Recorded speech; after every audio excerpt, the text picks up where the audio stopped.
What is up, my friends? Thank you so much for joining me here today on the High Value Skills podcast. I am your host, Simon Parsons. Today, I have a very special guest. Her name is Ilyse Craft.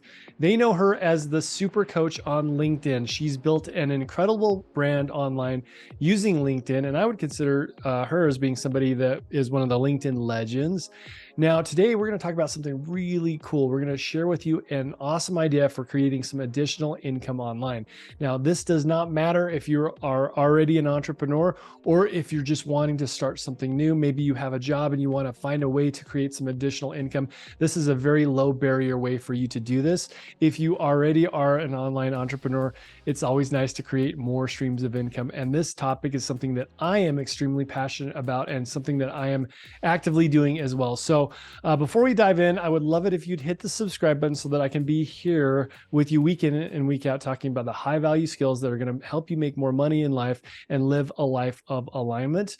And please pull out your phone if you're on Apple or Spotify. It just takes a couple of seconds, but I would love it if you'd leave me some stars. Thank you so much, and let's dive into this episode. What is up, my friends? I am so excited to have this guest here, another amazing guest here on my show, Ilyse Craft. Oh, I have followed you for probably like 2 years now on LinkedIn, and you and I have so much in common. We've helped coaches. We're passionate about money mindset. We're passionate about abundance, doing things that just feel like a full fuck yes in your soul. And I am so honored to finally get this time with you to jam out on some really, really juicy topics when it comes to high value skills that will level people up in life. How are you doing today? I'm doing great. And same. I've been following you for a long time. It blows my mind how often our content is like spot on. And I'm super happy to be here.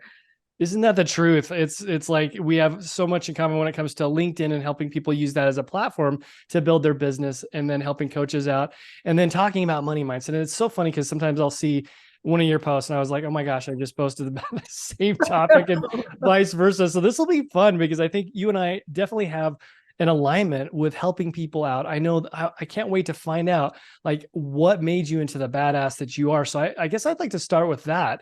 I know you as the super coach, and I know you as the high energy, confident person.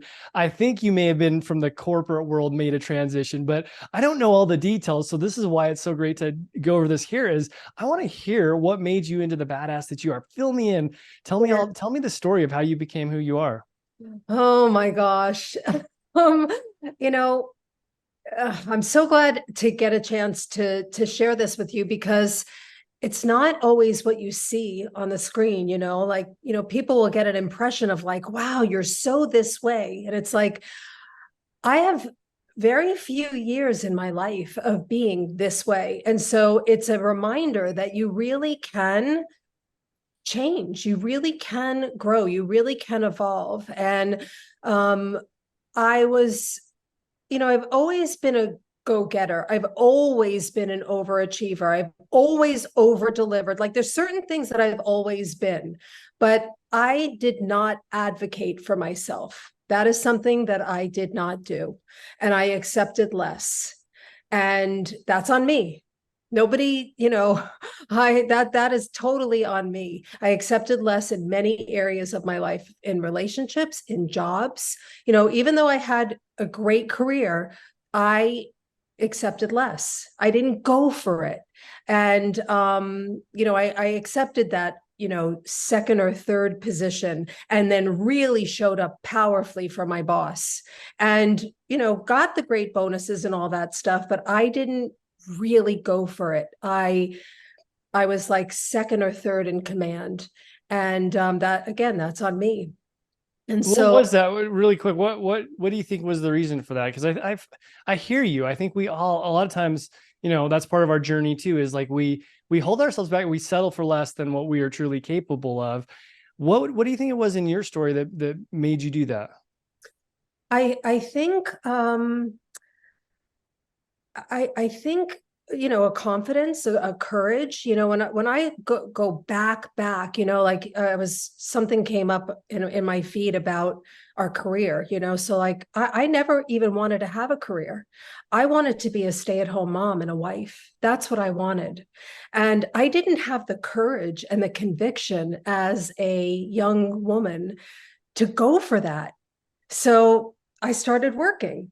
And then, I had a strong work ethic because that was important to my parents. So I took that importance and I applied it, and I would get promoted and promoted and promoted, and I would get raises and raises. And I was like, this is super cool. All this confirmation and validation of who I was. And so I liked that. It felt good. But the truth was something else. What I really wanted was something else. And so I kept proving myself and looking for that confirmation and validation out there. Why? Because I wasn't being true to myself. I gave that up. So it forced me to get it out there. And when you give that up, you give away your power, because the power is within us. The truth is within us. We're born with it. We're born with what's true. And then when you give it up, you also give up and you seek outside yourself to feel better. That's what I was doing. I was trying to feel better, because the truth was what I wanted was what was really traditional. That was not cool in the 80s to be, you were made fun of, like, oh, you want to be a Mrs., you're getting your MRS degree. And it was like, yeah, like, yeah, that's what I want. I want to be a wife, and I want to have kids, and I want to cook, and I want the picket fence. Yeah. Yeah. Like you did not say that out loud. That was not what you did. You climbed the corporate ladder. You got the frying pan. You fried it up in the pan. You bought the pan. You cleaned the pan. It's like, oh, oh, oh, okay. Well, that all sucks. That's not such a good thing. That didn't work out so well. So yeah, I quit on what was true for me, and then I made something really beautiful out of it. And that built new confidence, because I made something good out of what was an original, not such a good decision. But I didn't have this clarity then. And as it was happening, I didn't have, that's what hindsight is. You don't have the clarity when you're confused. You don't have clarity when you're confused. So I didn't know this then. So you started hitting it into the workforce. Where did you work, or what did you do? And tell me about that part of your life.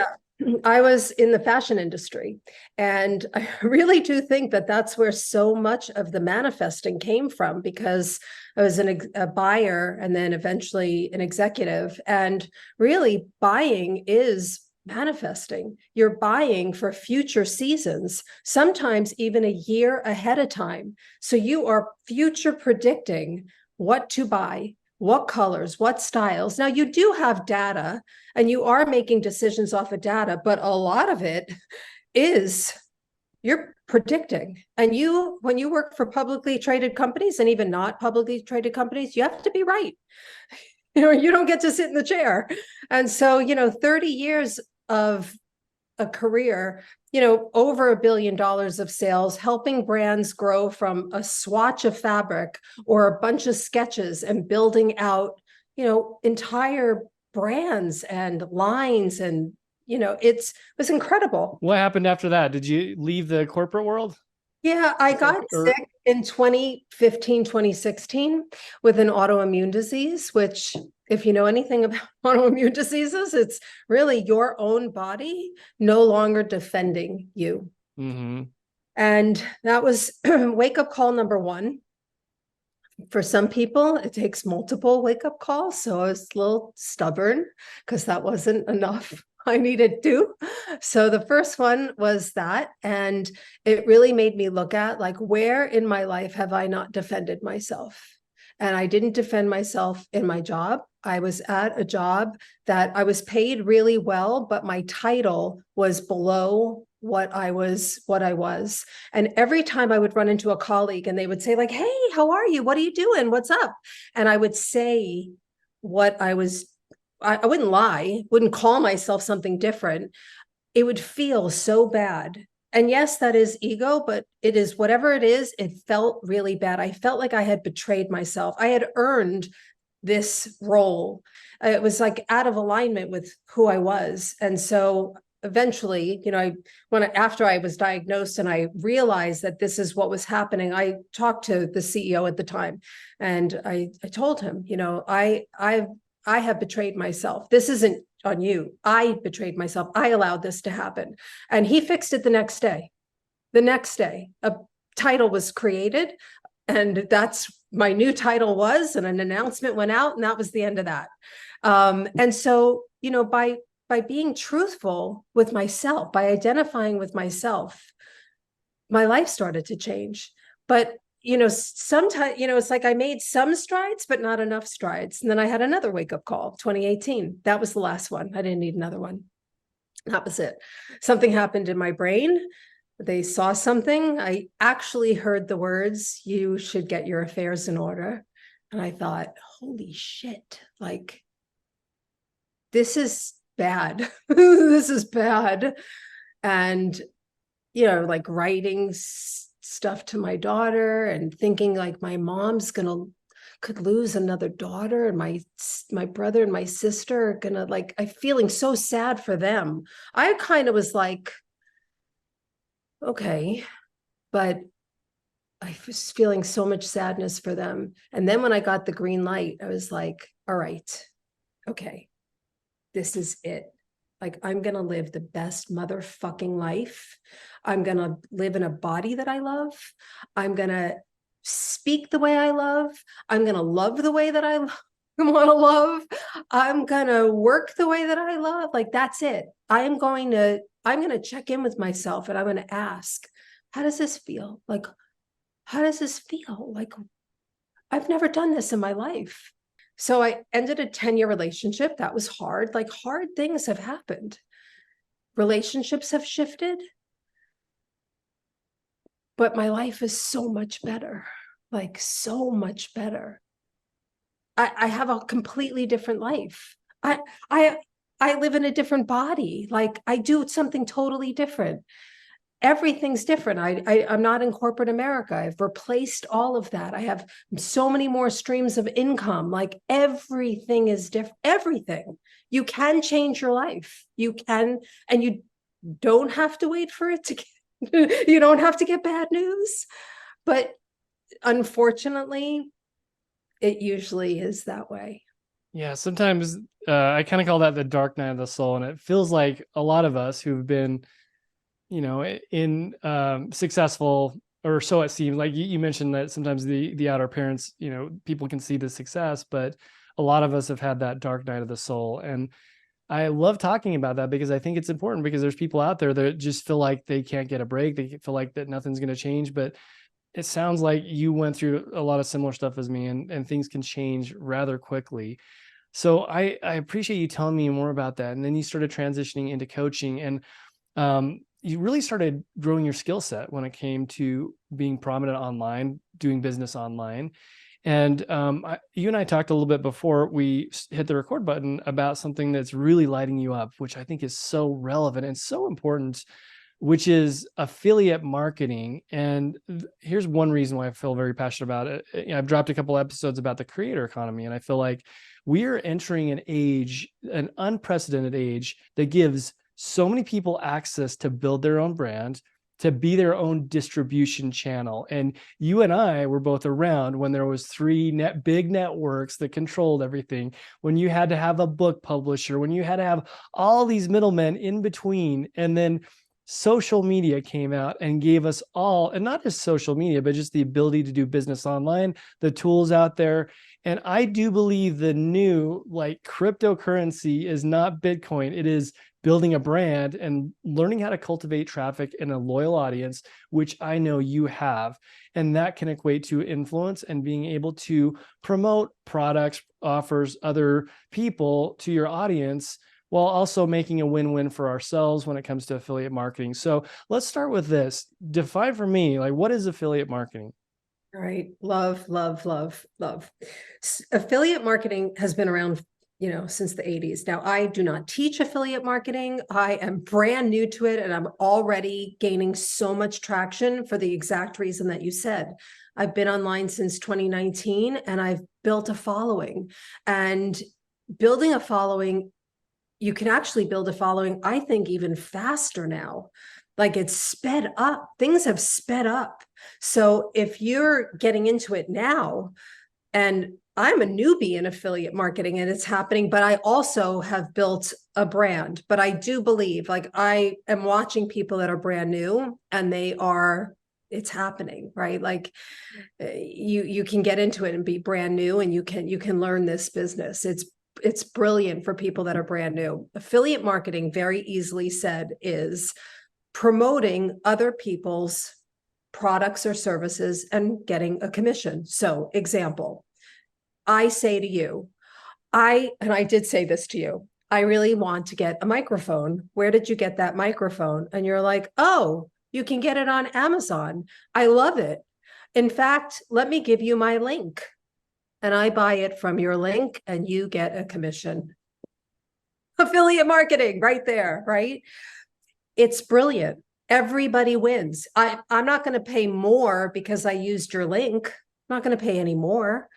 You win, the retailer wins, or the brand wins, and I win. Everybody wins. It's a brilliant, and there's different ways to choose a program based on whether or not every single time I go back, you get a commission. Is it every single month there's a commission? Is it one and done? So, that's why it's really good to actually learn the business so that you choose a really good program. You don't want to choose a program where there's very high refunds, because now you're promoting a product and, like, you're making money and it's getting taken away from you. Like, why would you don't want to do that, right? So it's a really, really great business model. You can also do it and not ever show your face. That's such a beautiful explanation. And I'll say this is, like, I never really even thought about affiliate marketing until one day I noticed that there's an app that I love using called Kajabi for a lot of the coaching stuff that I do. I use it for my email marketing, and it's something that I talk about because I love it.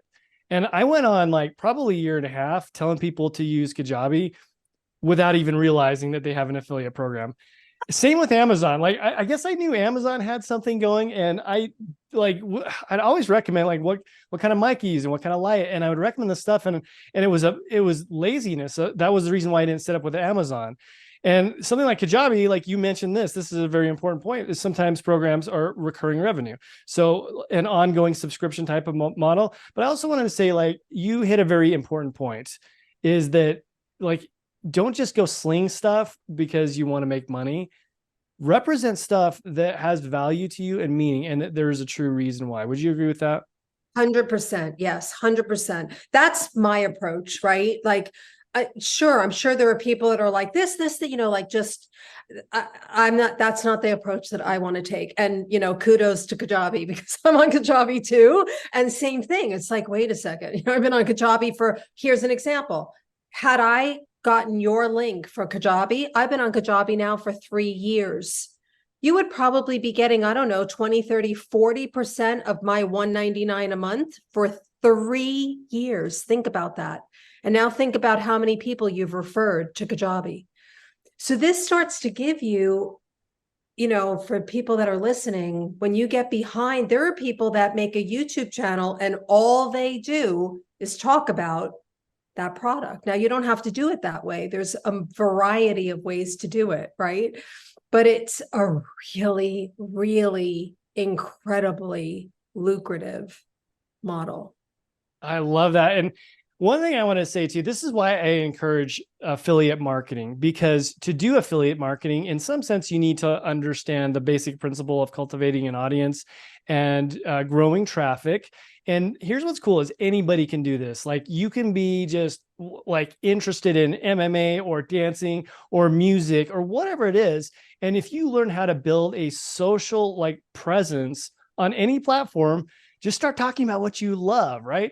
And then whatever industry that is in, there will be people that benefit if you connect your followers to that product or that service or offer. But I think this is like you said, it's a very low barrier way to start creating some extra income. But I also think it teaches concepts that are so high value, right? These are high value skills, is the understanding of what traffic is, of cultivating an audience and moving them onto products that you know and love, and everybody wins. It's such a great example of just like understanding how important it is to participate in the creator economy. This is such a beautiful time. And you've seen things shift, right? You've seen things change over the years.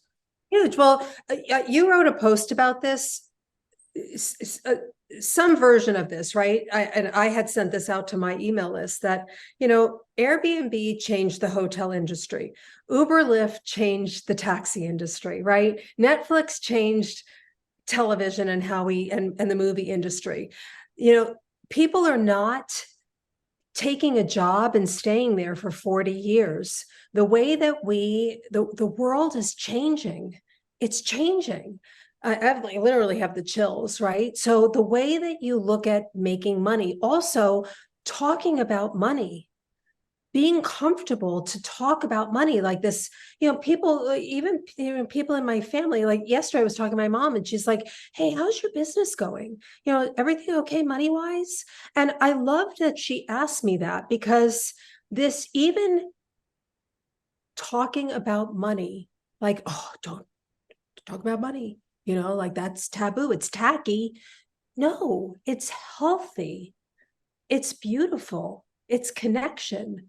So, changing the way, the paradigms around money, how we earn it, how we are with it, right? How we relate to it, how we bring it into our lives. I want to share something else. Since being online, I've had a shitstorm of things happen, as many people have, right? COVID was like, not a good time. Before COVID, I lost one of my dearest friends really quickly, within a few months. We lost one of our beloved family members really slowly. It was really bad. I was hit by a drunk driver. I'm still in physical therapy. Very, really, really hard things. And, I blow my mind with the level of resilience that I have cultivated over my lifetime. And, in December of 2022 is when I really started to think about, if I wanted to take a break from providing client services, and, for any of the coaches, consultants, copywriters, web designers, anybody that's listening to this that provides client services, and that's where you get your income from. And you've ever want to take a break from providing services, but you can't. You're like, well, that would be nice, Ilyse, but I can't. That's where my income comes from. That's no different than getting a paycheck from an employer. So this is why I'm saying this to you, because this happened to me because of all these events that have happened in my life emotionally, and at the same time serving clients. I was feeling like, gosh, it would be really nice to have the option to take a break and replicate, but not just replicate. What if I could double my coaching income? That would be so cool. So I was looking for a solution, and I had my eye on affiliate marketing, but I don't know the business. Like, I want to learn it. I don't want to just jump into it. I want to kind of learn it. I want to check it out, And so it's a really, really, really cool business model. And, learning other business models and having multiple streams of income is the big disruptor. Like, it's a really good idea to set yourself up in that way. It is absolutely mandatory. Like, I was doing some numbers about like saving, because all these financial gurus are talking, for years, they've just been telling people to scrimp and save, like max out your 401k, but not giving them a plan of action of how to create true wealth, which is passive, right? Creating cash flow generating assets versus trading your time for money. And now coaching is great. Coaching is amazing. It feels so good to help other people out. Here's the thing: is a lot of people struggle with even making $40,000 to $80,000 coaching. And on top of that, you're still like Ilyse said, you're still basically you own your job. And that's what's so important to understand here about what we're talking about is affiliate marketing. It's going to be kind of an illusion because it may not seem like you're making as much as you could if you close a $2,000 per month client or whatever. That's great.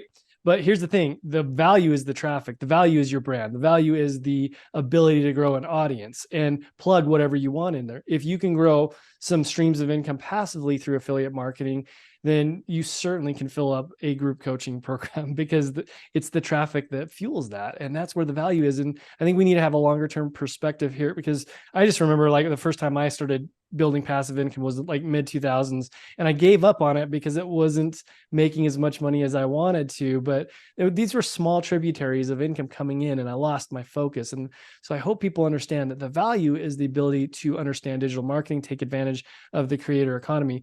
Ilyse, I have a question for you. When you say affiliate marketing, to me, I didn't even realize what I was doing, but then I started like participating in helping other people grow, launch their courses or, recommending products and services that I love and enjoy. When it comes to affiliate marketing, is there a stigma around affiliate marketing? Because sometimes like I think of back in the day of, here, I live here in Utah, and what was really big, I don't know if it is now, but it's like, the MLM stuff. Does affiliate marketing have any type of a stigma or preconceived notions around it, like perhaps MLM marketing does? I mean, I think anytime that, especially with social media and people will, say like, I made this much money and like, well, did you? Like, I think there's always going to be the naysayers that are like, come on, really? Like, is that true? Or that's a scheme, or, that's not, it's like, whatever, like, listen, like, so I don't know, I mean, I think people think that coaching's a scam, like, I think that there's going to always be a degree of doubters, haters, people that are going to be on the sidelines, kind of, I don't know about that, keep your eye open, like, I don't know. And it And doesn't that, matter to us because we're doing it from a place of being genuine, right?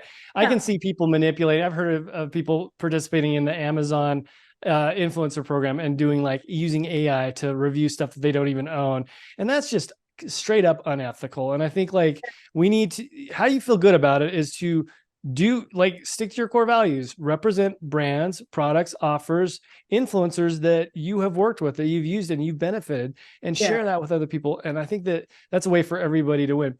I want to ask you this, and then I want to hear more about what you've got cooking and tune my audience into you. But here's a question I have is this podcast is called High Value Skills, and I want to get your input on this because I want to know, like, what are the high value skills? What are the skills that people need to really start honing in, whether it's financial abundance, living a life that is aligned with what they want to do? I loved hearing about your transformation, and I know that you probably cultivated some of the skills that you are using now to create the life that you have. You went out and you made it happen. You didn't sit by, and you took control. But what would you say, like at this time, 2023, 2024, what are the most relevant skills that people should be focusing on cultivating in the next yeah. few years? So on a personal level, you got to get your mind straight. You got to get your mind straight. I mean, and the coherence between your heart and your mind, like, so you got to work on that. Then, then you got to get truthful about what you really want, right? So, if time freedom and money freedom are important to you, what has really worked for me is I'm a pretty good writer, simple, very simple, Simon. I don't write really fancy. You have to remember that the online audience is global. So you want to keep your writing super, super simple. And, so the simpler that you write, the better it is. And so you don't really need Chat GPT for that. You're going to write really simple. You don't really need AI to write simple, around like a fifth grade level. I think most people can do that. So simple, right? And stop with the what you can't. Like, I'm so bad with technology. Like, really, like, it's really not that hard. I mean, you can figure it out, right? So decide what it is that you want, and then get laser focused about it. I heard Alex Hermosi say this, and it is the God's honest truth, hand to heart. The stuff that works in business is freaking boring. It really is. It's not hard and it's really boring, but it works. So if you have really good hygiene around what's important to you, you can have a lot of success. And I'm here to tell you that is the truth. Absolutely. What about when it comes to like growing your finances? So mindset's important, and getting real with yourself, keeping things simple. I know that some of the stuff that you teach is around online entrepreneurship, but in that lens, what do you think is important for people to start cultivating? Specifically around making money. Yeah, making money online. Making money online. I would start with affiliate marketing. If I was starting today, and somebody, this was my daughter, my friend, your audience, and they're now my friends. I would, number one, start with affiliate marketing and have a strong financial foundation. And because through affiliate marketing, you're going to grow an audience, you're going to learn about traffic, you're going to start to make money.